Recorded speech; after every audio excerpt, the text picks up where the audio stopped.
नमस्कार, आप देख रहे हैं एफएम न्यूज और मैं हूं आपके साथ मनीषा सिंह। बात करेंगे आज की पहली बड़ी खबर की। हफ्ते भर चली उठापटक के बाद आखिरकार आज महाराष्ट्र में नए सरकार का शपथ ग्रहण हो चुका है और उन्होंने महाराष्ट्र के 20वें मुख्यमंत्री पद की शपथ ले ली है।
एकनाथ शिंदे महाराष्ट्र के मुख्यमंत्री बनने जा रहे हैं। साल 2017 में यूपी में योगी आदित्यनाथ को भी सीएम बनाकर बीजेपी ने ऐसे ही चौंकाया था और एक बार फिर से बीजेपी की तरफ से चौंकाने वाला फैसला सामने आया है और देवेंद्र फडणवीस ने उप मुख्यमंत्री पद की शपथ ली है, जबकि महाराष्ट्र के नए सीएम बने हैं एकनाथ शिंदे।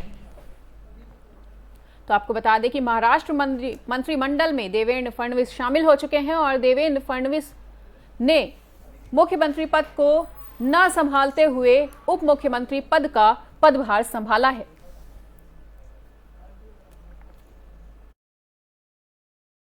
महाराष्ट्र में उद्धव ठाकरे के इस्तीफे के बाद सभी को लग रहा था कि देवेंद्र फडणवीस प्रदेश के पहले मुख्यमंत्री बनेंगे, और लेकिन ऐसा नहीं हुआ। बीजेपी ने एक बार फिर से चौंकाने वाला फैसला लिया है और शिवसेना से बगावत करने वाले एकनाथ शिंदे को मुख्यमंत्री बनाने का रास्ता साफ कर दिया।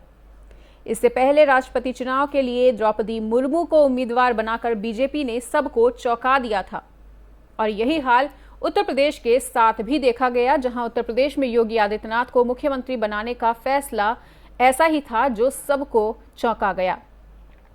तो बीजेपी हमेशा से ऐसे ही चौंकाने वाले फैसलों के लिए जानी जाती रही है और बीजेपी ने साल 2017 में भी उत्तर प्रदेश में योगी आदित्यनाथ को मुख्यमंत्री बनाकर सबको चौंका दिया था और आज देवेंद्र फडणवीस ने मुख्यमंत्री पद को ना संभालते हुए उप मुख्यमंत्री पद का पदभार संभाला है। और आपको बता दें कि महाराष्ट्र के नए सीएम हैं एकनाथ शिंदे। तो महाराष्ट्र के 20वें सीएम बने हैं एकनाथ शिंदे, जिन्होंने उद्धव सरकार के साथ बगावत के बिगुल फूके थे और अब महाराष्ट्र सियासत पूरी तरह से खत्म होने की कगार पर है और वहीं एकनाथ शिंदे अब महाराष्ट्र के नए सीएम बन चुके हैं।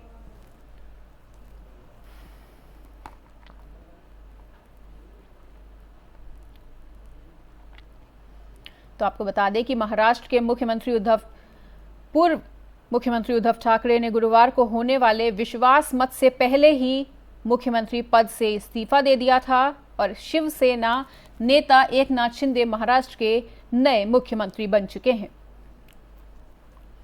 भाजपा नेता देवेंद्र फडणवीस ने बृहस्पतिवार को यह जानकारी दी। वहीं फडणवीस और शिंदे की राज्यपाल भगत सिंह कोश्यारी से मुलाकात के बाद ये घोषणा की गई।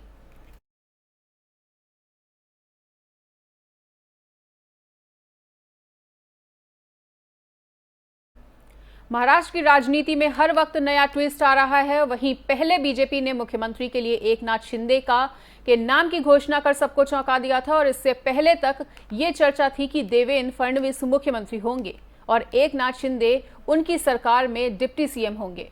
हालांकि राज्यपाल से मुलाकात के बाद फडणवीस ने प्रेस कॉन्फ्रेंस कहा है कि शिंदे मुख्यमंत्री होंगे और वो सरकार में शामिल नहीं होंगे। इसके कुछ देर के बाद ही बीजेपी के राष्ट्रीय अध्यक्ष जेपी नड्डा मीडिया के सामने आए और इस दौरान उन्होंने कहा कि बीजेपी केंद्रीय नेतृत्व ने देवेंद्र फडणवीस से आग्रह किया है कि एकनाथ शिंदे सरकार में वो डिप्टी सीएम बने। जेपी नड्डा ने कहा कि देवेंद्र फडणवीस ने घोषणा की है कि एकनाथ शिंदे मुख्यमंत्री होंगे और उन्होंने बड़ा दिल दिखाते हुए कहा है कि सरकार को बाहर रहकर वो समर्थन देंगे।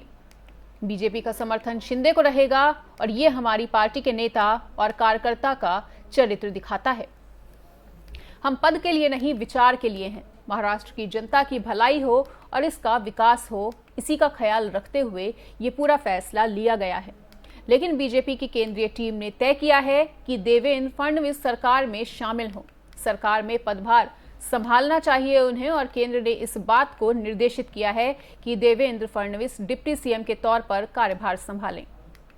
जेपी नड्डा के इस बयान के कुछ ही देर के बाद केंद्रीय गृह मंत्री अमित शाह ने भी कहा कि फडणवीस ने डिप्टी सीएम बनने का जो फैसला लिया है वो वाकई में काबिलिए तारीफ है और उन्होंने ट्वीट कर यह भी कहा कि बीजेपी अध्यक्ष जेपी नड्डा के कहने पर देवेंद्र फडणवीस ने बड़ा मन दिखाते हुए महाराष्ट्र राज्य और जनता के हित में सरकार में शामिल होने का निर्णय लिया है।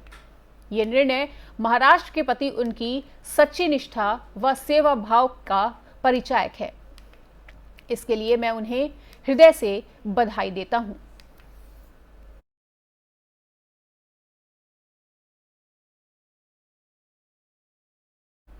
उद्धव के इस्तीफे को लेकर अभिनेत्री कंगना रनौत ने बयान दिया है और उन्होंने कहा है कि विश्वास तोड़ने वाले का घमंड टूटना निश्चित है। 1975 के बाद ये समय भारत के लोकतंत्र का सबसे महत्वपूर्ण समय है। 1975 में लोक नेता जेपी नारायण की एक ललकार से सिंहासन छोड़ो की जनता आती है, सिंहासन गिर गए थे। 2020 में मैंने कहा था कि लोकतंत्र एक विश्वास है और सत्ता के घमंड में आकर जो इस विश्वास को तोड़ता है उसका घमंड टूटना भी निश्चित है। और ये किसी व्यक्ति विशेष की कोई शक्ति नहीं है, ये शक्ति है एक सच्चे चरित्र की।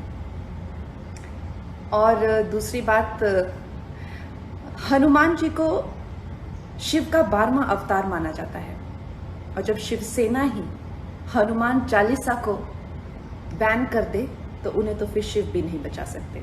हर हर महादेव, जय हिंद। और यहां पर रुकेंगे एक छोटे से ब्रेक के लिए।